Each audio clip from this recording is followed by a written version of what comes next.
Oh yeah, that's looking so flippin' cool. I like it. I like it a lot. I like it a lot.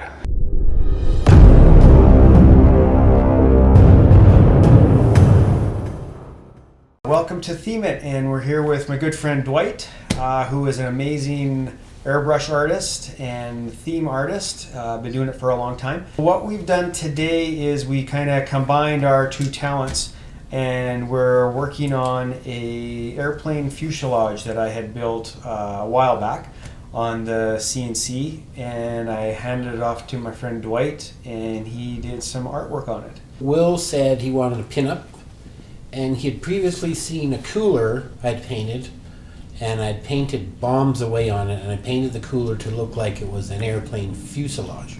Yeah, so this is really fun to do a project together. There's going to be more projects as we go further, and so we'll show you what we come up with. Yep, good plan. Okay, so I've already done some outline shading with a brush. So the airbrush finishes it off quite nicely. I'll make sure my gun's spraying.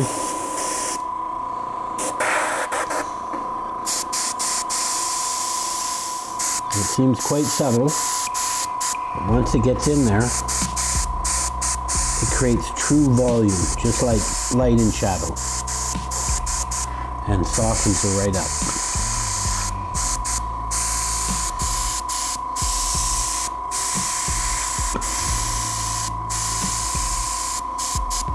Very cool.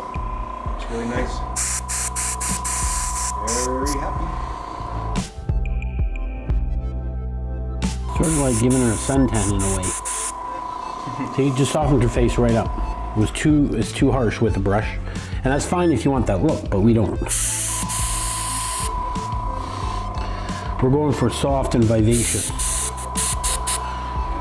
See, and it's very subtle airbrush. You can just put the tiniest amounts in. You go, whoa! Did that change it a lot? Yeah, it's very, very beautiful. So on this particular one, Dwight, you did the outline, then you did brush color, and now airbrushing to finish it off. Yeah, and you see how realistic that became? So yeah, you draw it out, ink it in, sort of like an outline, like a coloring page, and then the final shading with the airbrush.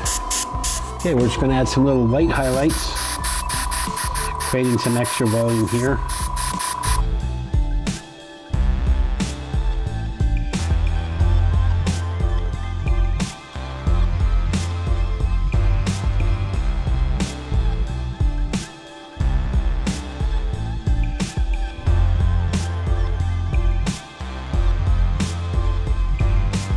Subtle is always the key. Less is more, that's where the saying comes from. I think an artist invented less is more. Yeah. Right? I think so. Now, I'm not the artist that created less is more. I'm not saying that. Okay, we won't hold you to that part. Yeah, okay. Thank you, Will.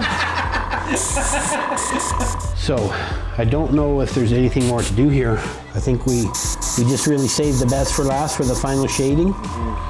However, I'm gonna paint some bullet holes. So the light's coming down, so that means there'll be a dent and a displacement of the metal from the bullet hole. So here's the crease of the metal. See, it looks like a dent. And then let's do a little bit of kind of denting. See, and it's subtle. And you put a little shadow underneath this dent. And again, it's kind of subtle, but see, look how it pushes that hole in there. Yeah, no, I can see it already. Okay. See, and then we have these little tails off this one. So we're just gonna stretch it out a bit.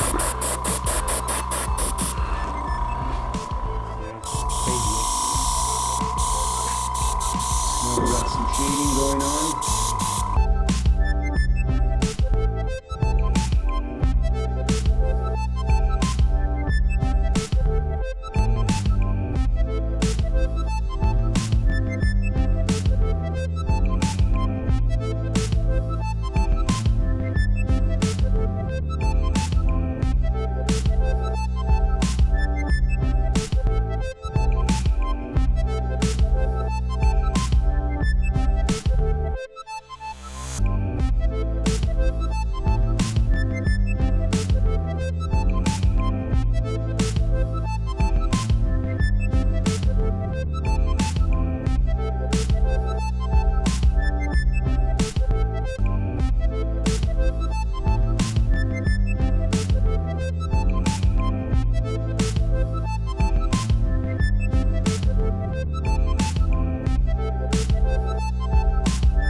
So want me to spray your finger and you can put your thumbprint on it? Okay, give her.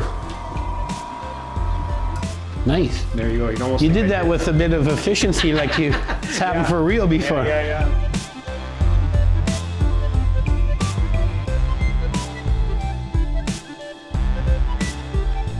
So we're gonna imagine something was leaning against there and wore that off. And something banged across it right there.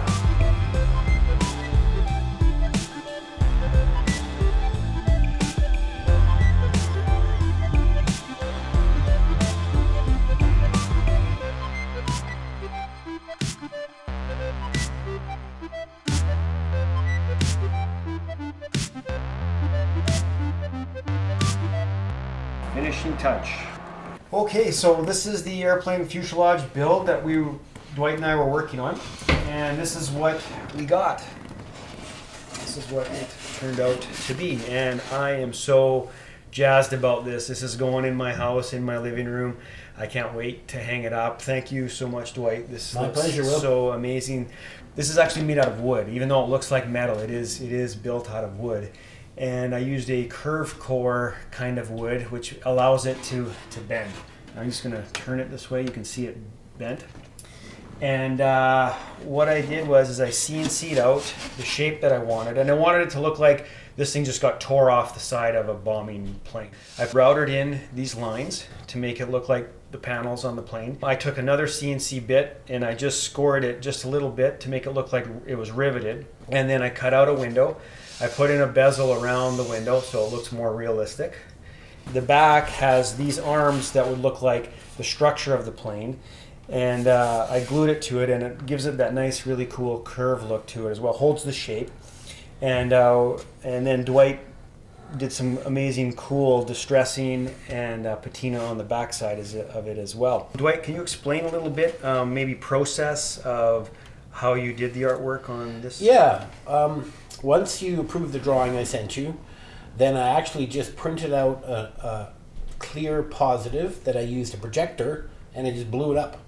Then I drew out the basic shape so I could ink it in black and white, sort of like a coloring page, and then just start filling in those colored areas. And then looking at my original sketch, which I printed out in color, then I would just put in the colors in the right spot. And I think the whole deal was about 6 hours.